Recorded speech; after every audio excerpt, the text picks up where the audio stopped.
নমস্কার। আজ আমাদের জ্ঞাতব্য বিষয় হলো শ্বাস ও শান্তি। এই শান্তি লাভের ক্ষেত্রে মন যদি চিন্তাশূন্য না হতে পারে তাহলে কখনোই শান্তি লাভ করা যাবে না। তাই ধ্যান, জপ ইত্যাদির মাধ্যমে শুদ্ধ মানসিক স্তর আমরা তৈরি করার চেষ্টা করি, যেখানে বিনা প্রয়োজনে কোনো চিন্তাই আসতে পারে না।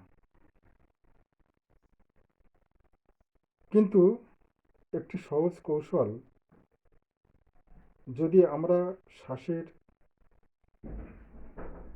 গতিবিধির দিকে লক্ষ্য রাখি, অর্থাৎ শ্বাস নেওয়া এবং ফেলা, তাহলে অতি সহজেই মনকে আমরা চিন্তাশূন্য করতে পারব। কারণ এই শ্বাসই হল জীবের প্রধান শক্তি।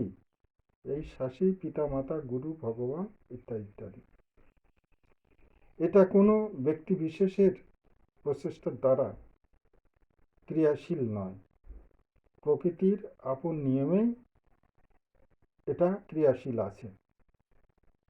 তাই মনকে চিন্তাশূন্য করে শান্তি লাভের জন্যে যদি আমরা এই শ্বাস প্রশ্বাসের গতিকে লক্ষ্য করি, তাহলে অতি অল্প সময়ের মধ্যেই আমাদের মনের চিন্তা গতি অনেকটাই কমে যাবে এবং পরে চিন্তাশূন্য হবে।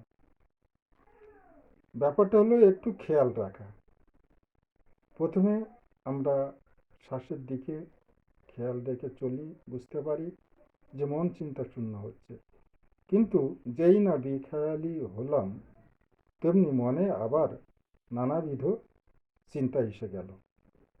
যাই হোক, এখানে শ্বাসের নেওয়া ফেলার ব্যাপারটা সবসময় খেয়াল রাখতে হবে।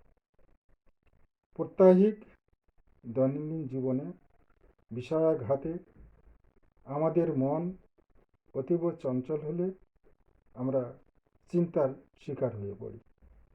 এমতো অবস্থায় আমরা কোনো নির্জন স্থানে যেয়ে একটা সুখকর আসনে বসে জোরে জোরে শ্বাস প্রশ্বাস ফেলব। এক্ষেত্রে একটু লক্ষ্য রাখতে হবে যে শ্বাস নেওয়ার চেয়ে ফেলার সময় যেন একটু দীর্ঘায়িত হয়। তো এইভাবে কিছু সময় করতে থাকলে মন আস্তে আস্তে চিন্তাশূন্য হতে থাকবে। বড় ব্যাপারটা হলো এই যে আমরা প্রকৃত প্রস্তাবে চিন্তাশূন্য হতে চাই কি না, সেটা একটা গুরুত্বপূর্ণ প্রশ্ন। যাই হোক,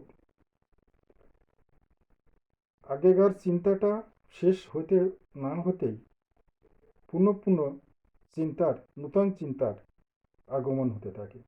এই যে নূতন চিন্তার গতিপথকে ঢুকতে গেলে আমাদের প্রাণায়ামের সাহায্য নিতেই হবে।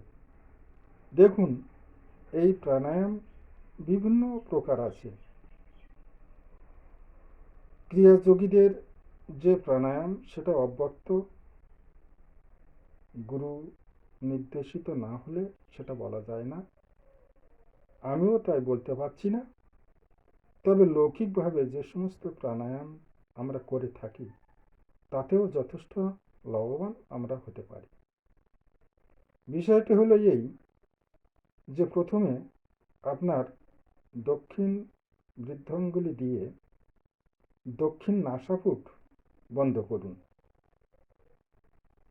করে বাম নাসিকা দিয়ে সবলে নিঃশ্বাস নিয়ে নিন।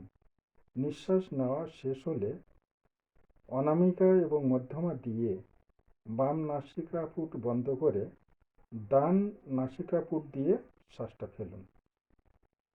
এমনভাবে সোজা হয়ে মেরুদণ্ড সরল রেখে কাজটি করুন।